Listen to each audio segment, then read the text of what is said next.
An engineer from Oriental Mindoro has created a more affordable, lightweight palay cedar. At ang kanyang inspirasyon sa paggawa nito ay ang kanyang nanay. Para bigyan ng mukha ang balita, Mobile Journal, Amy Atienza.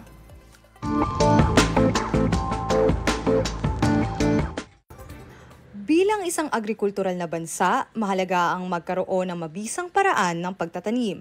Kaya ang isang engineer mula Oriental Mindoro, palatak palay cedar ang hatid sa Filipino farmers. Gamit lang ang stainless steel at 3D printer, nakalikha ang balikbayang engineer na si Delphine Cuevas Jr. ng palay cedar na swak at affordable pa. 2018 sinimula ni Delphine ang kanyang konsepto at ang naging inspirasyon niya sa palatak palay cedar ang nanay niyang mahilig magsaka. She has a cornfield and kung nagbabakasyon ako dito ay it's only like 2 weeks, 3 weeks. So hindi ko nakikita yung bukid. Yung pag-uwi ko dito, yung inalagaan ko siya, yung corn, yung aking cedar na yun, wala na palang corn, puro palay na. No. Gusto niya raw mapadali ang trabaho ng ating mga magsasaka, kaya sa halagang 50,400 pesos, nagawa niya ang improved palatak palay cedar. 17 kilos lang ang bigat ng aparato, kaya madaling hatak-hatakin. Nasa 40 kilos ng binhi ang nailalagay rito kada session, kaya hindi raw aksaya. Nag-uubos tayo ng binhi, napakarami.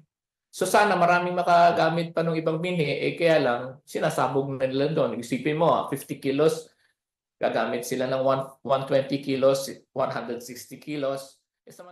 Sa kasalukuyan, nakagawa na ng 65 units ng palatak palay cedar sina Delphine.